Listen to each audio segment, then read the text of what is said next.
Hello,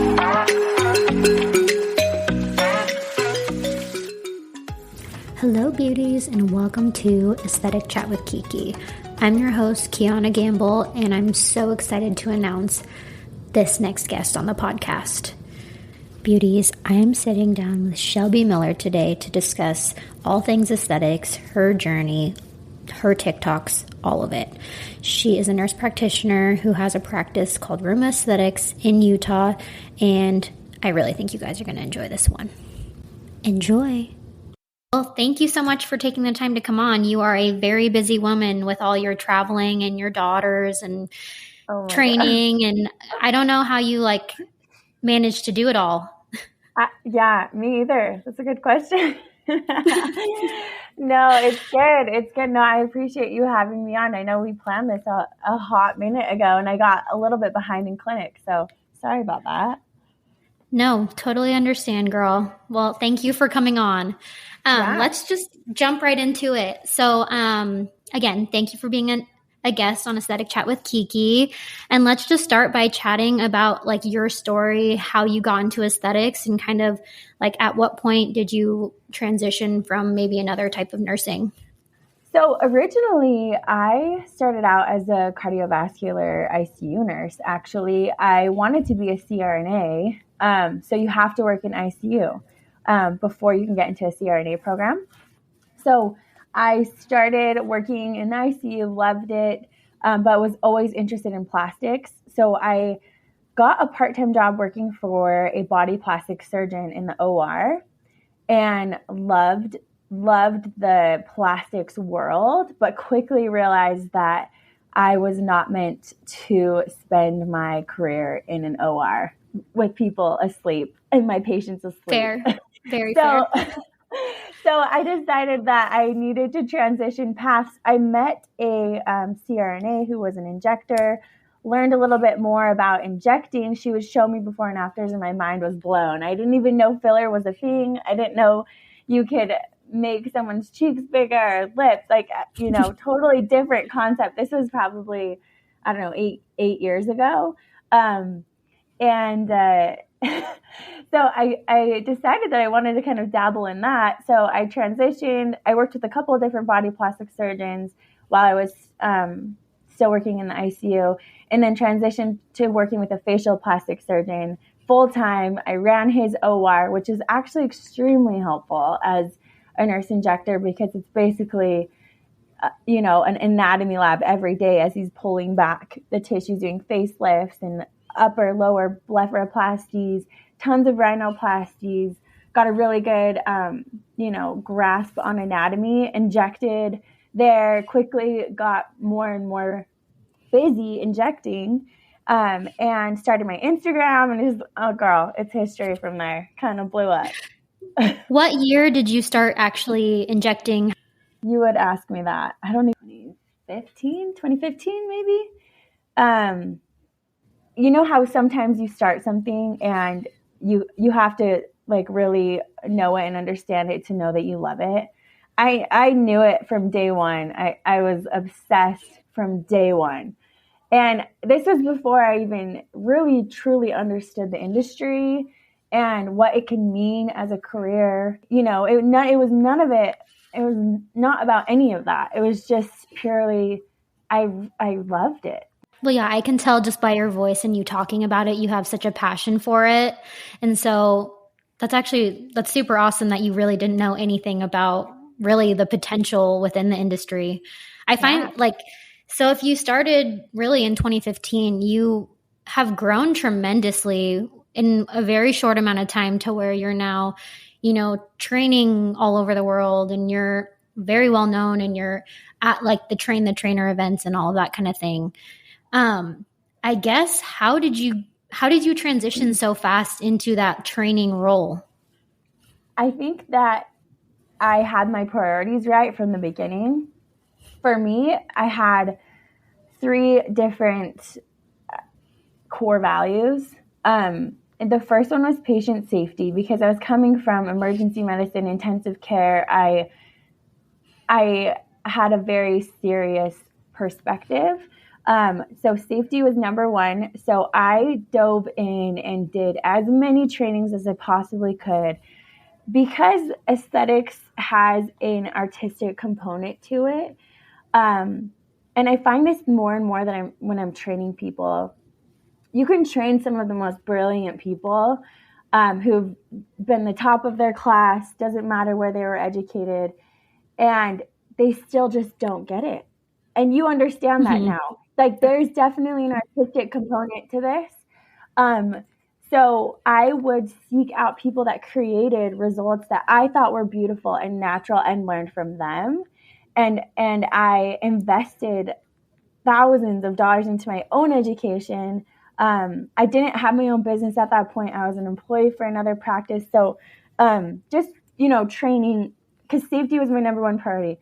2 was quality. I never wanted to touch someone's face and create something subpar. Right. I it's just their face. It's so important to be able to produce something that's beautiful and natural, transformative, yes, but natural, and create that high quality. So I think investing a lot in training, focusing on safety and quality were really important. But also, I had extreme respect for people that had been in the industry longer than me. So learning from people, my dad always tells me, a wise man learns from his own mistakes, but a super wise man learns from the mistakes of others. And I think that's so important in any industry, but especially aesthetics, because there's people that have been in this industry for longer than us, and learning from them, learning from their mistakes clinically, but also in the business. I have my own business now. So learning from people who have done this and do it well has been extremely helpful as well. And I think that just having like a constant obsession with what you're doing, and, being dedicated to your craft, training from the best, but also, I think to become a master, you truly want to learn from others, do it yourself, but then have some type of protege, right? Like train others. So I just really enjoyed training. I learned so much when I've been in probably, oh my gosh, over 30 states now, over hundreds of practices training people. And I learn every time too. It's just, we're all learning together. The industry is moving so quickly. But yeah, girl, I don't know. That's just what I've done. That's amazing. I love that little quote from your dad. I think that's 100% true. And I think if you, focus on the fact that the industry is always evolving and there's always something to learn, that even you being the trainer, you're also learning things. It's also very humbling and also amazing. Because you're so conscious of, the safety and aspect of it, what would you say is the highest risk procedure in aesthetics, and do you perform maybe that high risk area? The second we become overconfident, we become dangerous with aesthetics and injectables, right? So the most dangerous area I would probably say is the glabella. So in between, for those who aren't familiar, in between the brows where the 11 scowl lines are. And no, I do not inject that area. The brow, the forehead, the nose even is very dangerous. And I have a lot of experience. I ran an OR where the surgeon, as facial plastic surgeon's number one thing was rhinoplasties. I understand the nose anatomy very well, but do I choose to treat it? No, not anymore. And that's based off of all the cadaver dissection that I've done, all the different labs that I've been in, understanding just the pros and cons for my patients. I don't think the benefits outweigh the risks for those areas, so I avoid them. But gosh, like temples are dangerous. I do a lot of educating on temples and the anatomy, because that's something that injectors do not understand. The temple anatomy is an oddity. It's different than anywhere else in the face. The temples are dangerous, but at Ruma, most of my providers, we stick with Sculptra, which I feel like is safer in the temples. Our approach is just a little bit different. There was a case of blindness with temple filler cannula in California a couple years back. So, I mean, no technique is foolproof. You can never say, well, I'm safe because I'm using X or Y. Doesn't matter. We're never 100% safe, right? So I just take a really conscious, conservative approach to areas of danger. I do want to kind of transition and chat about how you became like the tear trough guru. Oh my gosh. Okay. That's so funny. It comes from making a bajillion mistakes. Okay. So I was working in facial plastics. So the surgeon would inject, but not a lot. And I think we've all learned over time a better way to inject the tear troughs. But back in the day, we were just immediately subdermal, just frosting the area. And I would have all of the issues, the lymphatic backup, the malar mounts, all of the issues that you're dealing with, the bulging filler, the worms of filler. I had to fix so many people's under eyes that it was clear that we were doing something wrong. So I had to figure out, was it the anatomy? Was it the product choice? Was it the placement? Was it the depth? Is it how much we're placing in? What's the rheology of the product? Do we need more of a G prime product? Do we need product that integrates? Like, I had to literally figure it out myself. And it just came from working in a facial plastics office where I was one of the main, I was the main nurse injector. So I was fixing all of the issues that came in and, trial and error, which goes back to my dad's quote, learn from other people's mistakes. Because if you can avoid those types of issues, I mean, we just didn't understand the anatomy. I mean, we know now your lymphatics dance above, within, and below the muscle. Why would you place product superficially in the tear trough area if you don't need to? It should all be deep on bone. So, yeah, I mean, I just kind of figured out, I talked with a few different facial plastics anatomists, really learned the anatomy, played with rheology, different products, how to prehydrate product, because if you inject HA straight and fill to correction, your patient's going to end up looking overfilled, right? Because the product's hydrophilic and it's going to draw in water and they're going to look overfilled. So it just, honestly, just trial and error. And I wish I did not have to learn that way. But once I nailed it, I have had very little issues. And all of the people that I have trained, to this day, I rarely help them deal with issues, which is so nice. Once you truly understand the anatomy, choose the right product, know how much product to place per session to where you're not going to have issues, it makes a huge difference. I mean, I did not think that was your answer to how you became the tear trough guru. Yeah. That it was so much trial and error, but honestly, that's amazing. I feel like there are candidates for tear trough filler, and there are obviously candidates who are not tear trough filler candidates. So how do you say no to the people who aren't good candidates for maybe a tear trough procedure or really any procedure? Yeah, that's a really good question. And we were just talking about this. I was at the Infororbital Hollows launch with Allergan. So it's now on label, which is beautiful. But it is all about supporting the midface and the lateral cheek to help smooth in a palpebromalar groove or a true tear trough deformity. So at Ruma, anytime I see a new patient, which is rare, I don't take new patients anymore unless it's a direct referral. But even with existing patients, every time they come in, we kind of redo their yearly plan. So we do a full face, hairline to décolleté, anti-aging assessment. And when you're fully educating your patients on, what happens during the aging process, bone loss, fat pad changes, skin textural changes, everything that happens that contributes to aging, the eyes naturally just become part of that conversation. Your orbit, it widens, right? Superior medially and inferior laterally, almost like transitions into, kind of turns counterclockwise and sets back into the face a little bit. Your fat pads separate, descend over time. We lose that deep fat pad volume support. The superficial fat pads tend to, separate and fall down with gravity. So basically anyone over 30 could use a little For bit sure. of mid-face volume support. And once you do that, they do need some under eye support, but a true tear trough deformity is pretty rare. I mean, probably 1 in every 5, maybe one in every 10 needs Right. actual true tear trough filler, right? Which is about medial iris to inner canthus. That's your true tear trough where the muscle is firmly adherent to the bone. That's why it's so difficult to inject and get correct. But laterally, I mean, around under eye, that's why it's the infraorbital hollow indication, because it's all about, completing underneath the entire eye.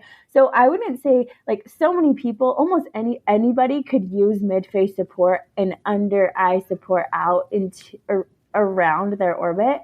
But a true tear trough injection, just is based off of their anatomy. So if someone has severe herniating fat pads, I have no problem having an honest conversation with them and telling them they're more likely a surgical candidate and referring them back to the facial plastics doc I used to work for, other surgeons in Utah, Right. because they're still going to need me for filler, right? If they need a bleph, if their skin is, if they have way too much excess skin, if they could benefit from a blepharoplasty, I say, hey, a bleph's going to cost you anywhere from $4,000 to $8,000 in Utah. Go get that taken care of, and then we can fine tune with filler. In the meantime, we can adjust everywhere else. We can maybe do a little bit of mid face, but I refer them out, and usually they're grateful for that. They didn't know it was an option. They respect me for being honest and not promising them, 100% correction when that's something I could not give them. So I think it's all about just being honest with your patients and doing a full face assessment and really showing them that you truly understand the anatomy and you're prioritizing anti-aging their entire face in order to keep them looking natural and proportionate. So I just developed that really great rapport with my patients. And so if I recommend surgery, they're like, oh crap, that's probably something I should consider. Right. Well, that's great. I mean, I love that you say that you build that relationship with your patients, have that great rapport, and then you're just honest with them. I think that it'd be a disservice to them to potentially do the filler and that not be, the answer to their concern. Yeah, for sure. I'm highly intentional about really trying to get to know my patients and developing that relationship, because that protects you for so many different reasons, Mm-hmm. Yeah. So I guess my next question for you would be, what is your advice for newer injectors? Oh man, I think honestly, you need to invest in yourself. If you're not growing, your team won't grow. You can't progress. So you need to be open to spending some money on your education, whether it's conferences, which are great. I think conferences are awesome. For newer providers, they can be a little overwhelming, and you can come out being even more confused than when you went in. But I think that's what I hear. I haven't been to a conference yet. Oh my gosh. Well, I'm going to a few this year. I'm going to AmSpa the end of this month, on faculty, speaking a couple times there. And then I'm going to LAMCA, which I'm actually really excited for. That one's in March. A little bit smaller scale of a conference, but it's highly focused on facial aesthetics injectables. That's in LA. And then I did Aesthetic Next last year. I'm probably going to go to a conference in Croatia in October. So conferences are amazing, and they give you a really good perspective, because I feel like new injectors, like they hear something and they take it as the Bible, when really like they need to hear the answer to that question from 10 different people, and then they need to make their own decision, because of so much of what we do is not scientifically based on studies. There's still just a huge artistic component, and we're just a little bit behind as far as evidence-based studies for what we're doing. I mean, we're getting more and more, which is great, but you need to be learning from multiple people. You cannot just learn from one human. And that's, I think, what I did well in the very beginning, learning from multiple people. And if it's start out with your allergen, your Galderma rep, do a few free trainings with them, and then seek out people who you think are phenomenal at what they do. I have a training academy. Your boss, Melissa, has a training academy. Lori Robinson, the aesthetic immersion is amazing. Audrey Rose Academy. There's so many, Botox Bunny. There's amazing people you can learn from, but you can't just learn from one person. You need to be okay with investing in yourself and doing those things, because that will come back to you 10 times, in what you can make and how efficient you can be and the results you can produce for your patients. I love that. I love that you said you need to hear this, the answer from 10 different people so you can really create your own thoughts about it. I love that. Yeah, for sure. I remember in the beginning when I was a new injector, I sat down in the early stages. I did a training with Dr. Rajani, and I remember sitting him down, cornering him, okay, what product do you use for the chin? What product do you use for the jaw? What product do you use for the cheek? Trying to literally write down his answer to everything, and okay, if he's using this here, I'm going to use this here. But that doesn't, it depends on the patient and their anatomy and what's happening and what they need. And there's different brands. I don't know. I literally took his answers as a Bible, and it's funny because we laugh about it now. And he's a good friend and colleague of mine now. And it's just funny because everyone has their own perspective, right? It's just important to learn from different people who also use different products, different brands, learn about all your different tools in the toolbox. So give me a ballpark for within the first 2 years that you were officially injecting, how many trainings do you think you went to? First 2 years, including conferences, probably at least 8 different trainings or conferences a year, what I was doing the first couple of years. And that's probably pretty similar to what I do now too. As far as conferences, and then we're always bringing in trainers and doing different types of symposiums or trying to develop my team and help all of us get better as well. But I would say 8-ish, at least, maybe more. So from your perspective of being, a owner of a practice and you're bringing teammates on, what do you look for as an employer and as someone that's going to be training an injector to represent your practice? What kind of characteristics, attributes do you look for? I look for people that are team players. I think that's one of the biggest things. I really try to empower my girls and help them grow in their own way. And I really try to create that emotional loyalty with my team, because I think that at the end of the day, I have 2 kids, a husband, but I'm with my team probably more than I'm with my family.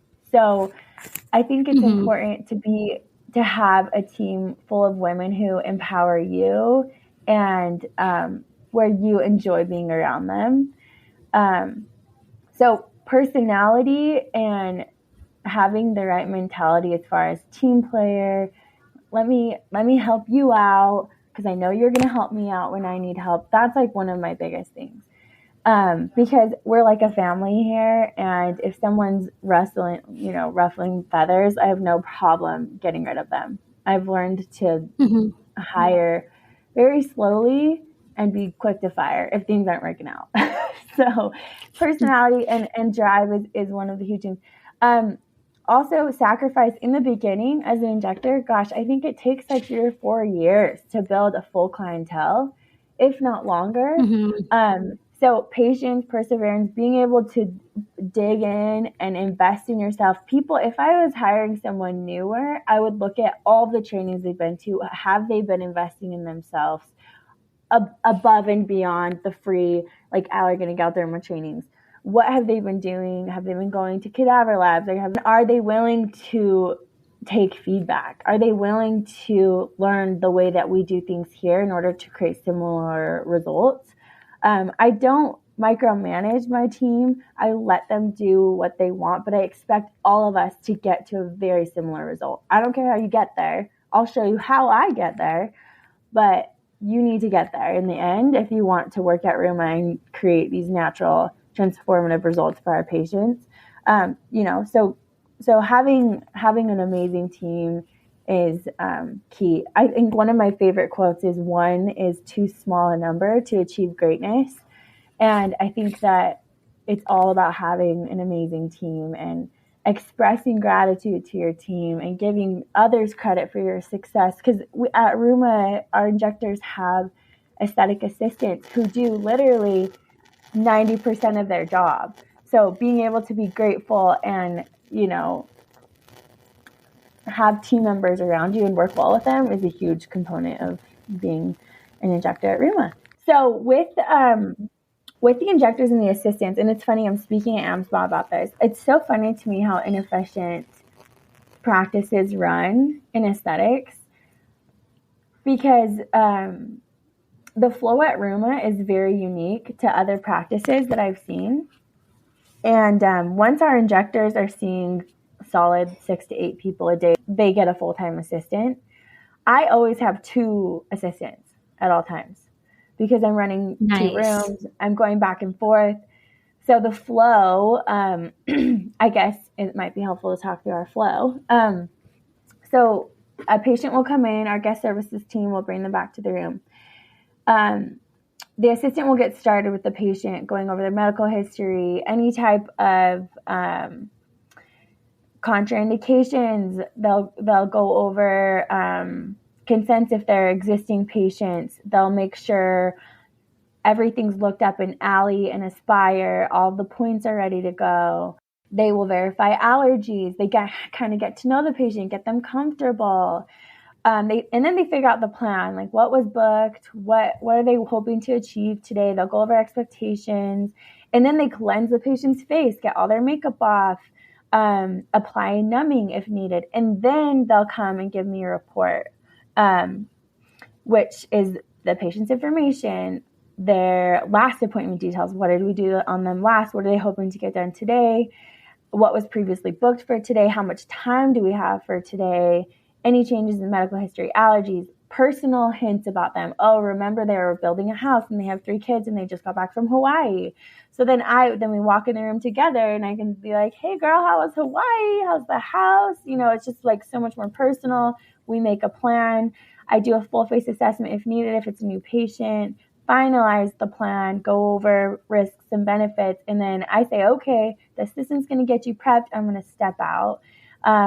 Meanwhile, I'm going to the next room, getting a report on the next patient who's just a quick Botox, while the assistant is going over all other items as far as the plan goes. So they discuss the comfort menu. So what do they want? Pronox today? We have a few different things, like we have a CBD oil to help keep the patient comfortable, GABA chews, which increases GABA, helps them calm down. They go over the exact plan for today, pricing, make sure the patient's comfortable, and then they prep everything out that I just told them. We want to do a 10-point thread lift, and we're going to do 2 syringes of lift and rest one under the eyes, whatever we're doing. They'll prep everything out for me while I'm next door still injecting someone else. And then I come back in. We do the entire appointment. They assist me the entire time, holding the AccuVein, making sure everything's safe, minimizing bleeding and bruising, keeping the patient comfortable, tickling, distracting them, whatever, talking to them. They keep track of like our inventory, what we use during the appointment. And then I leave and they go over aftercare. They get the patient cleaned up, put SPF on them if needed, get ice for the patient, reschedule them, answer questions, send aftercare instructions, and then they take them to our back checkout. So they check out privately, so they're not checking out in the front. They go over any suggested retail, memberships. They complete the transaction, any other questions, and check them out. So the assistant does basically everything. The provider literally goes in, makes a plan, goes over risks, benefits, gets to know the patient, leaves, comes back, injects, and then leaves. The assistant literally does everything. So it's just so much more efficient, but it also gives the provider time to have more time with the patient doing what's important rather than doing all the admin things that, shouldn't be done by them because it just takes so much extra time, right? Yeah, I love that flow. It's important though to know, that's when you have a significant amount of patients coming in, right? If you only have two patients a day, it doesn't make sense to do that. But the second you're busy, it just increases the experience too, because the aesthetic assistant is the patient's homie. Like they are together the entire appointment. There's very little touch points. The front team gets the patient a Pebble drink, a Pebble Ice Diet Coke, and a little tiny cute macaron cookie and puts them in the room. But the assistant is with them the whole rest of the appointment, and they really get to know them well. Hold their hand, they're their friend. Like you said, the patient's homie. Oh, so yeah. I love that. It's so important. But it's funny how I'll go to do trainings and there's these really busy injectors and they don't have an assistant. I'm like, what are you doing all day long? They're doing it all. Also, it's like you don't have someone to hold like pressure if they're it just blows my mind how different people run their business, run their clinic, Yeah. Do you take an assistant with you when you train or no? No, I do most of my trainings at Ruma now. Most people come in and we do group. I don't really do one-on-ones anymore. We do group, private, small trainings at Ruma. Okay. And I think that there's value in that because people ask questions that you're not going to ask. And you learn mistakes that other people make during trainings. And a group setting is actually, from the feedback that we've gotten, has been awesome. So we do like 6 to 8 people, and I do it at least once a month. We're booked out through May, I believe, of next year. But yeah, it's been amazing. Group trainings are awesome. But we also offer shadowing at Ruma, so people can come in and hang out for a day and see our entire flow and just hang out with me all day and see techniques and the business side and all that. That's been really helpful for people like opening their own practices.